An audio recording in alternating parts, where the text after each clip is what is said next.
What is going on, guys? I want to talk about our new Solomon Islands map today. Haven't really had a chance to talk about some of the cool stuff I've been doing and all the neat features that are on this new map. I've been grinding out these new weapons and gadgets since my first impressions video I did of the map. So yeah, wanted to make another video now that I've had more time to play on this new map. Hopefully you guys have been enjoying your time on it as well, because I definitely have been.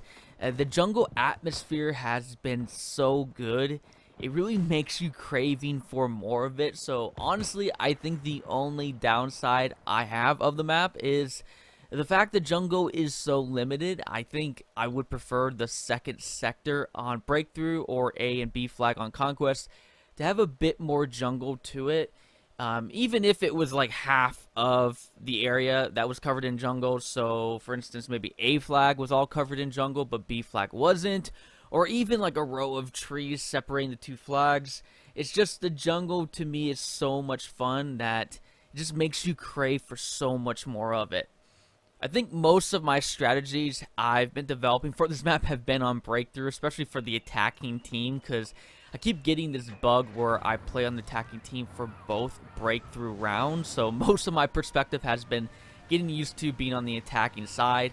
I found taking the LVT at the first sector for Breakthrough and not landing right on the beach, but instead making your way through the river to the far left side and going under the bridge is a good way to really get your team spread out and help them flank up to A flag from all different positions. You can also jump quickly into one of the two machine guns that are positioned on the LVT, and you can pick off the enemy team that's pushing past the bridge. I think there's a spawn back over here for the enemy team once your teammates are on the objective area. So even though it seems like you're far away from the capture zone, there's a lot of action that does take place here. Plus, again, it gives your teammates just a different spawn point. If you don't want to stay in the LVT, you could try jumping onto the hut that's right next to the bridge. Man, I was on this hut with the new Type 11 LMG, just catching so many players off guard who, again, were pushing past the bridge. You can also look up the hill and see the back end of the capture zone. So if the enemy team is falling back because your teammates are pushing the beach so well, you'll be able to catch these players off guard pretty easily. You can jump on top of this hut on the front or back side of it, so it's not too hard to get on top. And even though it is a little bit off the capture zone, there is a lot of action that goes on here because of the bridge. And again, you can see the back end of the capture zone just above the hill. So in my opinion, you will, contribute to your team in this position if you are, again, taking out players who are trying to, recapture the zone if your teammates are holding it. So yeah, it is a kind of sneaky little spot right here, and if not, at least if you drive your LVT over in this area, it'll be a good spot for your teammates to spawn on. I'm sure you guys have seen people posting about the crocodile you can find swimming around. If you guys haven't experienced it already, diving into the jungle's river. I hadn't come across it till today when I was playing in the custom server, and the first time I dove into the water, I ran right into it. So caught me off guard a little bit. I don't even want to imagine what this would be like in real life, but you can run into this guy swimming around. He won't bother you unless you get close to its head, and then he'll bite you, and it looks like he takes 51 damage from doing that, so that's quite a lot actually. And yeah, I don't know how many of these guys are actually roaming around in the water at the exact same time, so I think it'd be quite rare for you to be swimming in the water already damaged with health below 52 and then have the crocodile finish you off. But that would be a very interesting way to be killed off mid-round. Kind of makes me wish there was a custom game setting where you could increase the amount of crocodiles in the river, so it would just be swarming with crocs. But yeah, that would be really cool. But yeah, that's just not how it is right now, and I definitely wouldn't want that in the main servers, because yeah, there's enough going on in game, and I don't need to be killed off by some croc that wants to nibble on my leg or something like that. I've been really enjoying the overall jungle atmosphere with everything from the birds flying around to the jungle sounds. If there's one thing DICE delivers on, it is the visual accuracies with these maps. So overall, just the atmosphere it brings just really hits the mark in my opinion.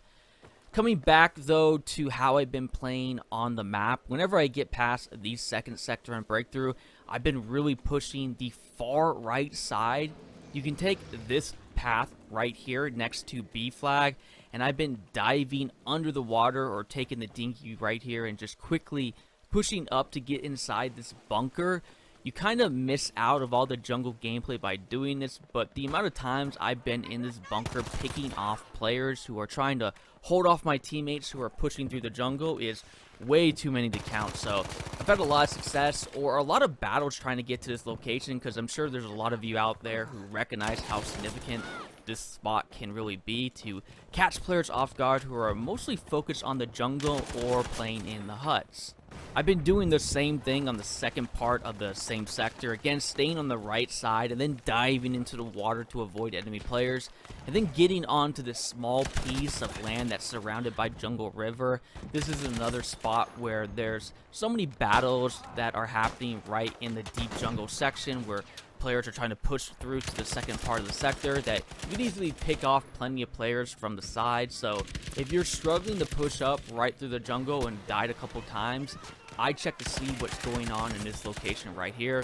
If there's any players that are like posted up here, or you know, if there's any of your teammates that are actually taking advantage of this spot, because again, yeah, this area right here I think is a great type of like flank to take a rifle or the new Type 11 LMG and just pick off players that are posted up on the side here and are just focused on the jungle or the huts again. If all this doesn't help, you can try flanking the far left side of the map where the plane crashes. This is the exact opposite area of the map where I was just at a second ago. I don't think I've ran into much action over here. There is a cavern that you can run through that, again, I think I found one player one time exploring this area, and that's about it. So I think about 100% of the time I've been able to push up here with no action at all and able to flank all the way around and get to that final flag of the third sector. So if you're struggling pushing through the jungle, or you can't make it on the right side of the map either where the river is, I would try checking out this cavern over here, because again, there doesn't seem to be much action in this area. This will probably be a spot that I will try holding down next time I'm on the defending team. I get the feeling this is the reason why when I get a chance to play on the defending side, you'll notice how the enemy team will somehow be able to cap the furthest flag of the third sector before that first flag that's right out there in the open where the river is and there's all those huts. Yeah, I think this is the weak point. So I think players are kind of like pushing far left, and then they're going in the cavern here and then getting behind enemy lines this way. And yeah, I think this is going to be the spot of choice next time I'll be defending on that third sector. But yeah, I'm sure you guys heard about the Predator Easter egg lurking around in the jungle. We had a tweet from the dev showing 3 images from Solomon Islands and then 1 image from the movie Predator. I guess this is a random event that happens on Solomon Islands, so if I'd take a guess where it could possibly be at, I'd be betting it's going to be happening somewhere in the deep jungle location. So that's somewhere on the third sector, a breakthrough between the 2 flags, maybe around this crash airplane site. I don't really know. I haven't jumped onto the Easter egg community to see what they've dug up, but like the tweet said, it's set to randomly appear, so I don't think there's much you can do than just playing the map and hope you run into this. So pretty cool stuff though. To finish off what I've been doing on this map, for the final sector, I have a good spot for you guys who are defending. Try posting up in this shrubbery right next to this bunker. I went on the spree here, picking off players one at a time as they push forward. This is a bit of a bottleneck spot around this turn, so I just waited for the enemy team to run right by me, and then I would just start picking them off one at a time, and when their teammates would try to res them, I would pick them off too. So I know it's kind of cruel, and again, it's one of those spots where you just can't see players at, but I need to find a spot for you guys to share with you guys in this video for the defensive team, and this is the one that it's like stood out the most. Again, I haven't played much on the defensive side because of that bug. It's causing me to play on the attacking side more than once. So yeah, hopefully I play with more Conquest too, because yeah, again, we only have that 1 game of Conquest and 2 games of Breakthrough that's been going on. But overall, pretty fun time having on the map. Do like how the river plays a big role too. more so than any other maps that we've had so far in the Pacific Theater update. So overall, I've been having a blast. Hope you guys have been having a good time too. Feel free to let me know what your guys' strategies have been on this new map and any other features that you guys have noticed that have stood out for you. But that's it for you guys today. Again, I always appreciate you guys being here. I am Livin', and I'll catch you guys again later.